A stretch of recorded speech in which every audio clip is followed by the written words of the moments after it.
Seja bem-vinda, bem-vindo ao nosso encontro de reflexão bíblica dessa semana, no qual a gente vai discutir o texto do Evangelho de Lucas, capítulo 9, versículo de 18 a 24. Você que está nos acompanhando, eu já peço que comente o que você pensa, sua dúvida, opinião, etc., no nosso vídeo, enquanto nós vamos fazer o nosso encontro. Se inscreva no nosso canal e nos ajude, assim, a divulgar esse encontro para que chegue a mais pessoas. A proposta que o professor Jung Musung nos faz para essa semana, a chave de leitura é: resistindo ao império, mesmo nas derrotas, é que entendemos que Jesus é o Messias. Eu vou fazer a leitura desse texto, é um texto bíblico conhecido na versão de Lucas, na minha tradução da Bíblia, acompanha na sua, e a gente vai comparando os textos. Diz assim: certo dia, Jesus estava rezando num lugar retirado e os discípulos estavam com ele. Então Jesus perguntou: quem dizem as multidões que eu sou? Eles responderam: alguns dizem que tu és João Batista, outros que és Elias, mas outros acham que tu és algum dos antigos profetas que ressuscitou. Jesus perguntou: e vocês, quem dizem que eu sou? Pedro respondeu: o Messias de Deus. Então, Jesus proibiu severamente que eles contassem isso a alguém. E acrescentou: o filho do homem deve sofrer muito, ser rejeitado pelos anciãos, pelos chefes dos sacerdotes e doutores da lei. Deve ser morto e ressuscitar no terceiro dia. Depois, Jesus disse a todos: se alguém quer me seguir, renuncie a si mesmo. Tome cada dia a sua cruz e me siga. Pois quem quiser salvar a sua vida, vai perdê-la. Mas quem perde a sua vida por causa de mim, esse a salvará. Jung, o Pedro dá a resposta correta? Jesus é o Messias de Deus? Por que não pode contar para os outros? Enfim. É, Jesus, desculpe, o Pedro é uma figura interessante. Ele apanha, assim, ele é o líder, aquele que tem mais iniciativa e tal, e sempre toma iniciativa, dá uma resposta boa, mas não tão boa. Porque também, se Pedro soubesse de tudo, a história terminava, né. A gente brinca assim, quando dava curso, assim: "Professor, você dá consciente, se vocês entendessem tudo o que eu estou trazendo, eu já vou embora. Pô, a universidade pode me mandar embora, por que vai precisar pagar professor, se uma aula ou um mês dá conta do assunto", né. Então eu acho que aqui esse é uma ideia. Vamos lá, né. Primeiro, esse texto de Lucas aparece, em outros evangelhos, então a gente com quem está acompanhando nossos encontros já há mais de 2 anos, fala assim: "Ó, já vimos isso, por isso a gente vai privilegiar alguns aspectos né, que Lucas dá mais ênfase, então eu vou falar mais de uma coisa e não de outras, tá. Primeiro, vamos lá. Eu acho que o título, né, eu resistindo ao império, é que sabemos que Jesus é Messias.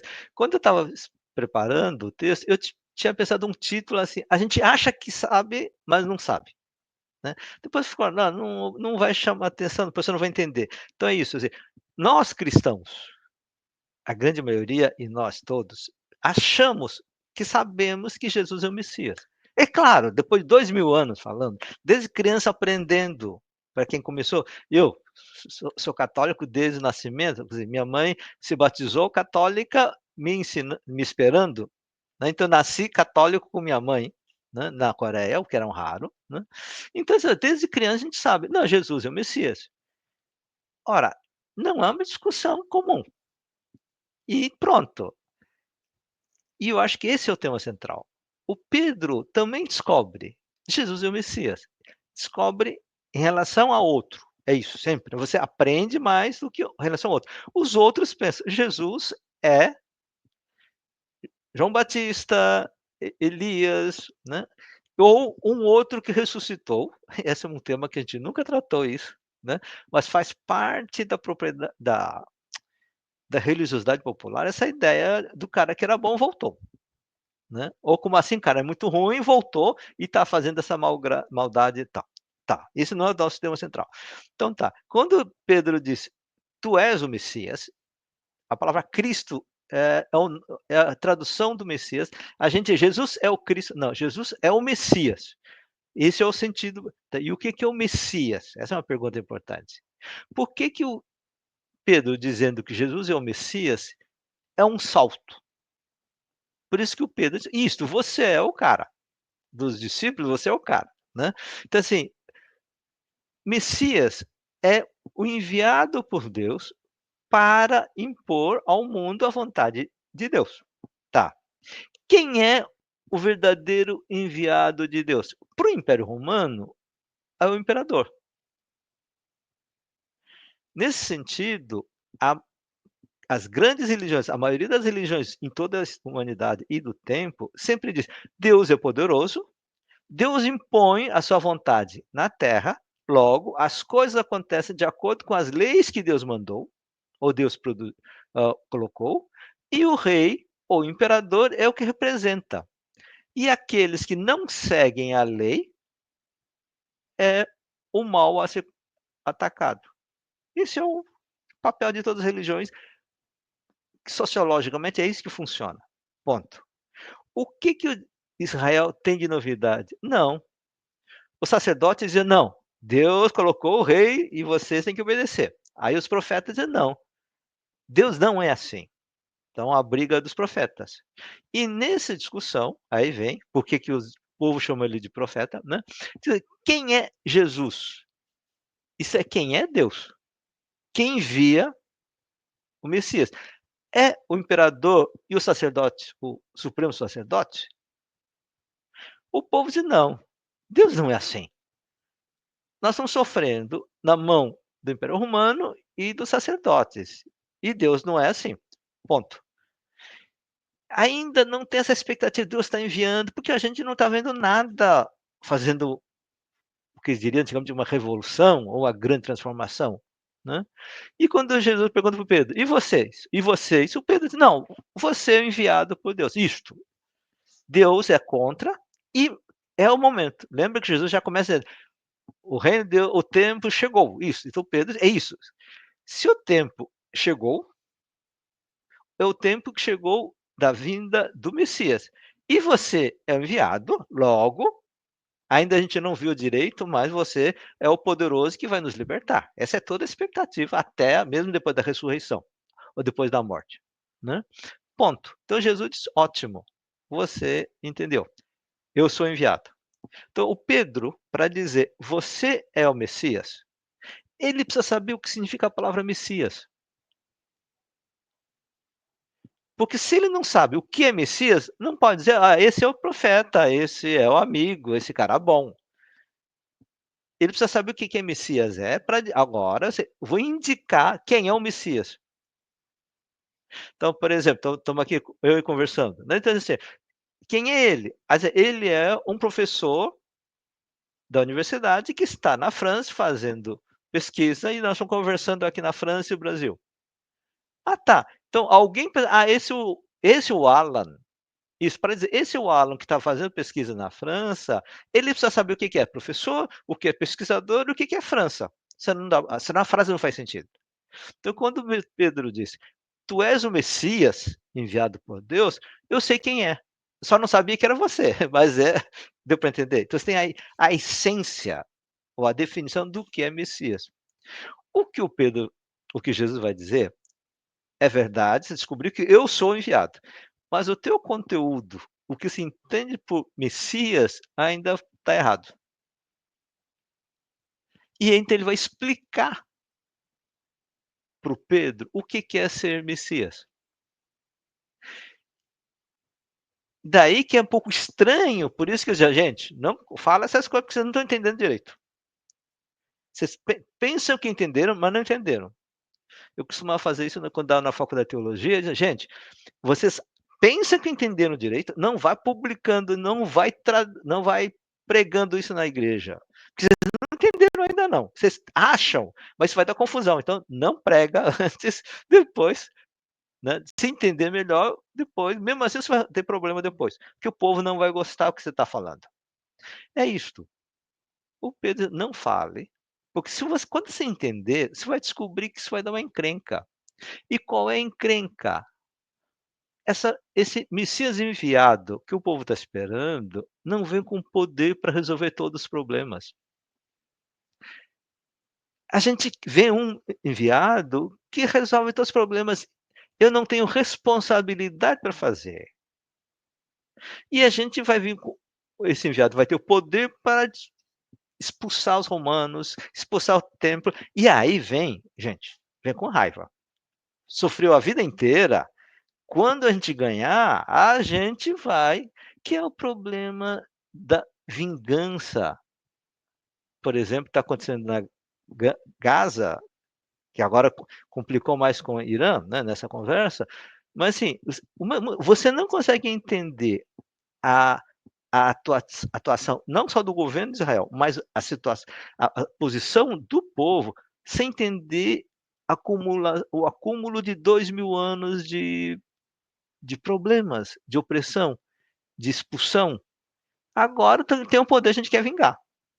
Aí vem com a vinga se vinga contra um povo que não tem nada a ver com o que aconteceu no passado, que são os palestinos, tão sofridos quanto eles. Então, essa vingança não é o caminho de Deus. Então, daí Jesus diz: olha, devagar, eu sou enviado, mas não desse jeito. Por isso que ele diz: olha, quando eu, de fato, a pessoa descobrir que eu tenho uma posição mais firme e não concordo, eles vão me prender, vão rejeitar, porque vai contra o que as pessoas ensinam e pensam sobre Deus.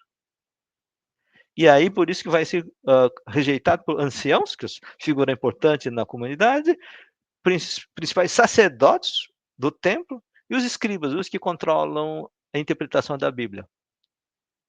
Daí diz, então tá, então como é que é o cara que salva? Como nós seremos libertos dessa descoberta do qual é o verdadeiro caminho da vida? Nesse sentido, o cristianismo traz uma novidade, não é salvação de um povo só, é salvação de uma pessoa, salvação pessoal. Você se torna humano, você se liberta dessa mentira, dessa vingança, dessa raiva. E aí, se quiser seguir a mim nesse caminho, que Jesus sofreu, vai sofrer e sofreu, diz, você descobre que a vida tem sentido, você salvou, foi salvo, tua vida foi salva. Essa é a grande novidade, né? Então daí que na luta contra ou resistindo contra impérios opressivos, nós nos tornamos salvos, mesmo que a gente seja morto na cruz. Essa é a grande novidade do Messias, que é Jesus, e não o imperador ou outros messias que se apresentam assim. Complicado, difícil? Jung, não sei se é complicado, me parece. Veja, se o Messias é alguém que é enviado por Deus para impor a vontade de Deus. Então, dentro dessa lógica, evidentemente que o imperador é quem impõe sua vontade, então é ele que parece ser Messias. Uhum. Só que a vontade do imperador leva ao sofrimento do povo, então o povo começa a formular uma ideia alternativa a isso, porque Deus não pode ser desse jeito. E então, se Jesus é o enviado deste Deus, que não é como o imperador, então ele tem que ser um Messias diferente do que é o Messias do imperador. Mas o resultado vai ser rejeitado e vai ter esse negócio de quem quiser salvar a vida perde, quem perder é que salva, né? A pergunta é o seguinte: então, aí você é bonito quando você fala que resistindo ao império, a gente passa por esse processo de negação do império e de humanização. Mas o Messias também não tem um algo de afirmar um tipo de reino, de afirmar um algo, ou a gente fica na negação deste império? Não, então, você só se afirma